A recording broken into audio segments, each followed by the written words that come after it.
What happens when you want to insert a sultry femme fatale into an absurd comedy anime, and then make her the butt of the joke a fair share of the time?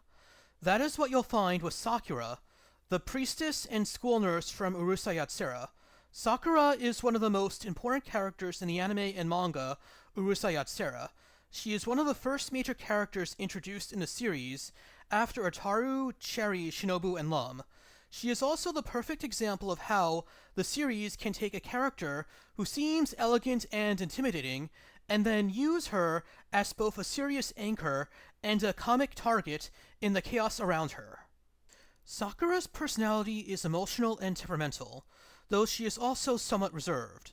This means that she represses her feelings and lets pressure build and build. Even though she does openly display her feelings, her attempts to remain reserved mean she suppresses a lot of her feelings and emotional energy. So she is emotional and temperamental, and partly repressing her feelings and impulses, unlike actually stoic characters like Cherry, the principal, Kikyo, or Ioki. But she is also different from other non-reserved, emotional, and temperamental characters like Ben 10 and Ryonosuke. Her emotional state often feels more internalized, more bottled up, and more like it is waiting for the wrong moment to break loose. That gives her a different kind of instability. She can appear calm on the surface for a while, but the series is always there that she is holding something back. And because of that, when she does lose control, it tends to feel more extreme and more dramatic. The pressure has already been building for a long time before the release comes. Unlike Ron, who lets things go in occasional outbursts, this means that pressure builds and builds until something gives, like her inner spirit manifesting and trying to kill Cherry, or her inner child appearing and destroying the school, or she loses control and drinks a giant tub of sake and then accidentally gets taken over by a sake spirit that wreaks havoc. The emotions are not merely present in the background, they are constantly shaping what happens to her and what happens around her. Her feelings do not just stay inside her, they erupt into supernatural consequences, bizarre incidents, and sudden chaos. That is part of what makes her so important in the series. She is not only a character with emotions, she is a character whose emotions can trigger events. Sakura's role in the story is as a vehicle to connect the main cast to supernatural occurrences and plot devices. So she serves as a plot device to deliver the main characters to supernatural hijinks. She is one of the main ways the series moves from ordinary conversation into strange, spiritual, or paranormal situations. When something mystical needs to happen, Sakura is often one of the first characters drawn into it. When the story needs a spiritual explanation, Sakura is often the one who provides it. When it needs a supernatural crisis to be understood by the cast, Sakura is often the one who explains it. In that sense, she is a narrative bridge that makes her useful in a very broad way, because so many stories in the series depend on this. Sakura is Cherry's niece, and her name is a joke connecting her to him.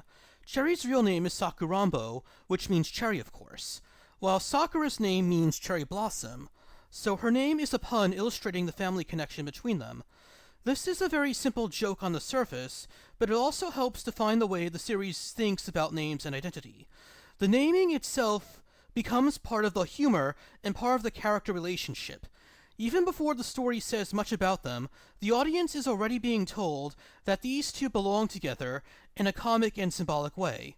Their names are related but not identical, which mirrors the way their roles are related but not identical.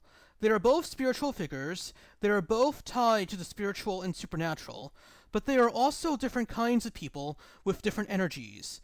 The name joke becomes a neat little signal that they are meant to be compared. It is one of those small details that tells you the series is always thinking in puns, parallels, and contrasts. Sakura is a Shinto priestess in contrast to her Buddhist monk, Uncle Cherry, but in spite of the differences, they essentially do the same things and play similar roles in the story.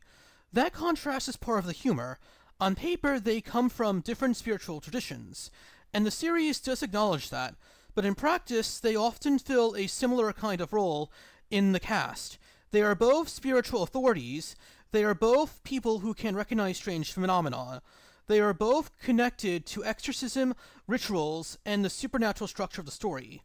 The series does not treat the difference as a strict divide so much as a comic distinction. That makes their relationship feel both family-based and role-based. They are relatives, but they are also thematic mirrors. And because of that, the family connection becomes even more amusing.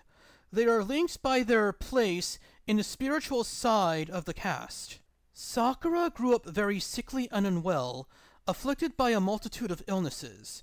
This was mainly because she suffered from a curse from evil spirits that afflicted her with bad luck and disease. So though she dislikes Ataru's personality, ironically it is partly because of his personality that he became a negative bad luck sink and sucked the evil spirits out of her. So Ataru saved her by being a negative bad luck sink and sucking the cursed disease spirits from her, and therefore relieving her from her ailments and bad health. This is one of the funniest examples of the way the series turns personality into cosmic forces. Ataru is not just annoying or impulsive in an ordinary social sense. He is so chaotically unlucky and disruptive that he ends up functioning almost like a spiritual vacuum. The series takes a trait that would normally be purely comedic or behavioral and turns it into a plot mechanism. Sakura's recovery is framed as an accidental result of Ataru's strange nature. In a way, he solves the problem without meaning to, which is very much in keeping with how the whole story works. People stumble into solutions by accident, and supernatural forces are often bound up in ordinary personal flaws. That gives the series a kind of loose cosmic logic, where nonsense still has intentional consistency. In addition to being a priestess, she is also a school nurse and has the appropriate medical training. This gives her a role as a faculty member of the school and allows her to participate in plots and events involving the school. As someone with spiritual training and medical knowledge, she often finds herself in the role of explaining information to the rest of the cast. So an additional role in the story she has is that she is a source of exposition to explain the rules and plot, etc. This allows the characters and audience to know the relevant information quickly and properly, and quickly react to the situation and advance the plot in the right way. This is an important function in the series like this, where the world is full of strange beings, strange rules, and strange incidents. If nobody explained anything, the story would become incomprehensible. Sakura helps keep the chaos readable. She gives the audience a handle on what is happening, even when the situation itself is ridiculous. She can identify the spiritual nature of the problem, but she can also explain it in a practical way. That combination makes her extremely useful to the narrative. She is one of the characters who can move between the supernatural and everyday without breaking either side of the story. Because she is a nurse, she belongs in the school setting. Because she is a priestess, she belongs in the supernatural setting. So she naturally connects the two. She is engaged to Tsubame, an exorcist trained in black magic, but the series never explains how they met, just that their professions are parallel and vaguely overlap. Sakura and Tsubame both occupy the same general world of spiritual practice, but they approach it from different angles. That makes them a natural pair on paper, even if the series leaves the details vague. The relationship also reinforces Sakura's place in the spiritual side of the cast. She is part of a wider network of supernatural specialists. In a series like this, that kind of unexplained parallelism also almost feels appropriate. The world is full of coincidences, puns, and role-based connections, and Sakura's engagement fits right into that pattern.